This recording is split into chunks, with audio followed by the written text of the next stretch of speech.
Tahu nggak, kali ini kita bakal ngalur-alur cerita film lagi nih. Yaitu salah satu film yang bagus banget yang menceritakan tentang zaman peperangan. Yang berjudul Deadly Sea yang dirilis di tahun 2023.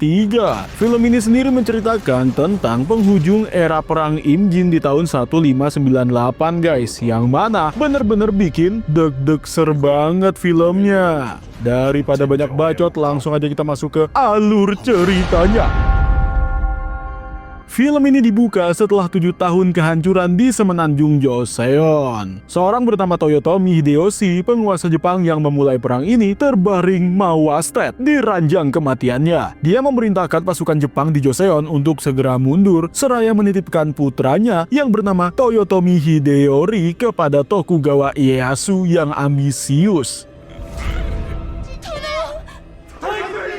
Tapi bagi pasukan Jepang yang terjebak di selatan Joseon, pulang bukan perkara mudah.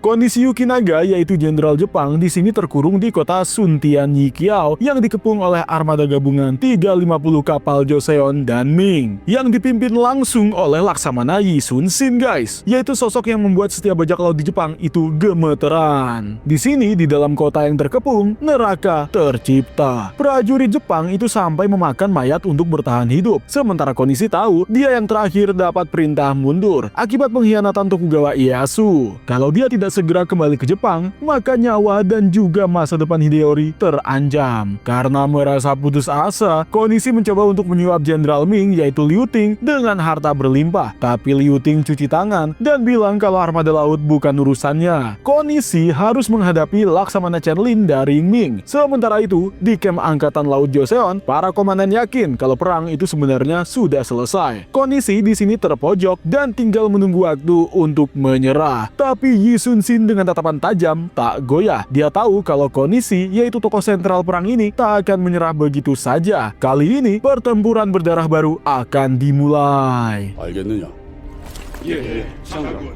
Konishi mengirim utusan, yaitu Arima Horonobu, ke camp Chenlin dan membawa hadiah mewah. Dengan gayanya yang angkuh, Arima bilang kalau mereka itu datang dengan damai, bukan untuk menyerah. Hal tersebut membuat Chenlin itu murka dan dia mengusir Arima dengan kasar.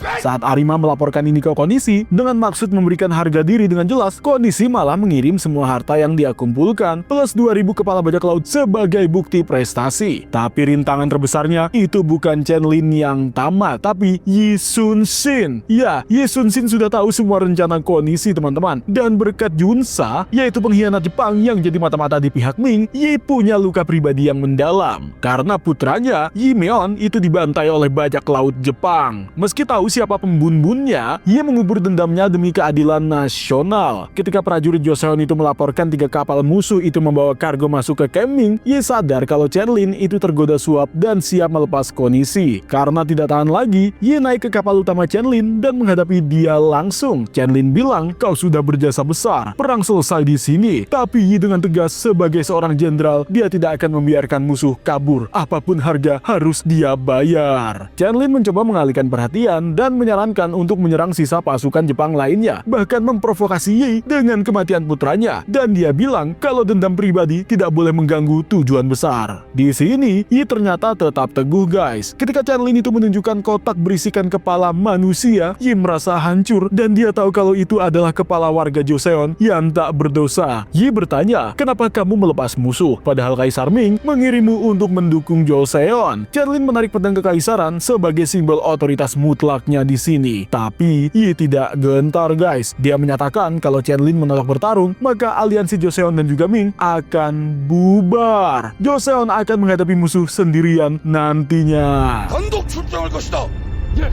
Di sisi lain, Konishi yang semakin terdesak mengirim utusan ke Shimazu Yoshihiro, yaitu jenderal Jepang yang terkenal brutal. Awalnya, Shimazu menolak untuk membantu, tapi surat Konishi mengubah pikirannya. Konishi bilang kalau kegagalan Jepang di perang Imjin itu karena Yi Sun Sin. Kalau Yi tidak dihentikan sekarang, maka bisa saja armadanya bisa saja menyerang Jepang kapan saja, terutama kalau perang saudara malah pecah. Konishi mengusulkan kalau Shimazu itu harus mengirim armada utama, sementara dia mereka bisa menyerang dari kastil Hikihashi untuk menghabisi Yi Sun-shin, dan ini akan membakar ambisi Shimazu nantinya. Kali ini dia memerintahkan 500 kapal perang elit yang berlayar ke Shuntian Yikiao di markasnya Chen Lin. Seorang jenderal marah atas usul Yi yang membubarkan aliansi dan mau mengadili dia, tapi jenderal lain menolak. Chen Lin teringat kehilangan putra Yi dan menyerahkan bajak laut Jepang yang ditangkap ke Yi, termasuk pembunbunnya si Yi Myon. Chen Lin menyuruh Yi mengeksekusi mereka dan juga mencabut blokade laut. Yi memegang obor dan menatap wajah para tahanan dan mengingat kematian putranya. Tapi di sini guys, dia menolak tuduhan bahwa mereka adalah pembunbun Yi Myon. Chen Lin di sini merasa kesal dan mengambil pedang prajurit untuk menebas 3 tahanan. Yi di sini terdiam, tapi hatinya sebenarnya sudah menyiapkan rencana, di mana dia telah menyiapkan pasukan aliansi Joseon dan juga Ming dan mulai menyusun strategi. Mereka tahu musuh sebenarnya akan datang dan membantu Konishi, dan mereka bisa terkepung nantinya. Yi di sini menunjukkan titik di peta, yaitu Guanyinpun, sebuah perangkap maut di Selat Noryang. Dia memutuskan untuk mencabut blokade dan juga mundur dan memancing musuh masuk jebakan sempit tersebut. Yi ingin menang dengan cepat dan mengubur 500 kapal musuh dan 7 tahun kebencian sebelum matahari terbit. Malam pun tiba guys, armada Shimazu Yoshihiro meluncur seperti hantu ke Selat Noryang. Takahara Tsushima penuh dengan percaya diri, dia yakin kalau Yi tidak memprediksi kedatangan mereka dengan cepat. Ternyata Arima Horonobu memperingatkan bahwa ada soal mata-mata Yi di kubunya Jepang. Tsushima di situ tidak peduli guys, tapi tiba-tiba dari kabut laut siluet mengerikan muncul. Ada kapal kura-kura kebanggaan angkatan laut Joseon, bak banteng tak tertembus. Kapal itu menghancurkan barisan depan Jepang dalam sekejap. Shimazu Yoshihiro dari kejauhan mengamati kekacauan tersebut dengan gayanya yang begitu sigma. Dia kaget karena kapal kura-kura yang dia bakar di pertempuran Tsuchinryo muncul lagi dengan begitu cepat. Armada utama Yi diserang dari segala arah. Api membakar air, meriam mengguncang langit-langit, dan laut menjadi dinding api.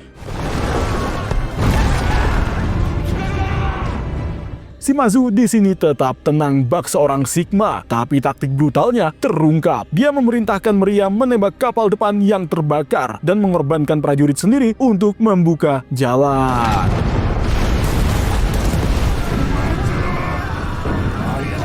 Taktik ini mengejutkan armada Joseon guys. Pertempuran pun semakin liar. Kapal kura-kura tenggelam di bawah serangan bertubi-tubi. Prajurit Jepang kali ini bersorak-sorai. Tapi ternyata Yi Sun-shin memerintahkan serangan total dan bersumpah menghabisi musuh. Deng Zilong, bukan yang ada di Mobile Legends, yaitu Jenderal Ming, itu memimpin serangan dengan berani. Chen Lin melihat pertempuran semakin memanas dan memerintahkan armadanya untuk maju dengan penuh agar bisa membantu Joseon. Shimazu sadar kalau dia dijebak oleh Konishi. Karena dia marah, akhirnya dia memerintahkan lidah utusan Konishi dipotong lalu diikat di tiang kapal. Armada Jepang meskipun terlatih, di sini dia mulai goyah di bawah serangan presisi dari Jenderal Yi. Chen Lin mencoba untuk mundur secara taktis, tapi ini ternyata jebakan Yi lainnya, dan pasukannya memotong armada Jepang jadi 2 dan membuat mereka tak bisa saling bantu. Shimazu ingin menangkap Chen Lin hidup-hidup dan mengirim prajuritnya naik ke kapal Ming, tapi Deng Zilong datang tepat waktu untuk melindungi Chen Lin, meski akhirnya dia gugur. Kapal utama Chen Lin di sini terkepung guys, tapi Yi itu mengirim Yuansa dengan perahu kecil untuk menyelamatkannya. Yuansa di sini bertarung untuk membuka jalan bagi Chen Lin, tapi sayangnya wasted dalam misi itu. Shimazu kalah posisi dan memerintahkan mundur ke Laut Lepas Selatan. Yi di sini pura-pura untuk mengejar dan memancing mereka ke Guanyinpu. Di teluk sempit tersebut, armada utama Joseon ternyata sudah menunggu. Shimazu sadar kalau dia itu kali ini terlambat guys, dan tak ada jalan kabur. Meriam Joseon di sini menggempur. Kapal Jepang hancur dan dalam keputusasaan, Shimazu memimpin serangan terakhir. Yi Sun-shin naik ke dek dan memukul drum perang. dan memimpin langsung pasukannya di tengah hujan peluru dan juga panah. Dia bilang kalau musuh kabur, kepahitan perang ini tak akan selesai. Kita harus habisi mereka meski sampai ujung dunia. Tapi tiba-tiba peluru pengkhianat dari kegelapan menembak Yi Sun-shin. Laksamana Joseon, penjaga negaranya, akhirnya jatuh perlahan. Dengan nafas terakhir, dia memerintahkan putra dan keponakannya untuk tidak membiarkan musuh lolos. Putranya di sini menahan air mata guys dan melindungi tubuh ayahnya. Dentuman drum perang terus menggema, seolah menyatakan Yi masih bertarung. Karena terinspirasi, aliansi Joseon Ming meluncurkan serangan terakhir yang membuat armada Jepang hancur total. Shimazu Yoshihiro dan Konishi Yukinaga kini kabur dengan sisa pasukan mereka. Kali ini pertempuran Noryang usai dengan kemenangan yang gemilang, yaitu lebih dari 300 kapal musuh terbakar, 20.000 prajurit Jepang tewas dalam pertempuran terbesar dan paling berdarah di Perang Imjin. Yi Sun-shin di sini gugur di medan perang guys, tapi pengorbanannya mengakhiri Perang Imjin. Dengan nyawanya, dia memastikan tak ada lagi invasi ke Joseon. Dan film ini tamat. Deadly Sea itu bisa dibilang bukan sekedar film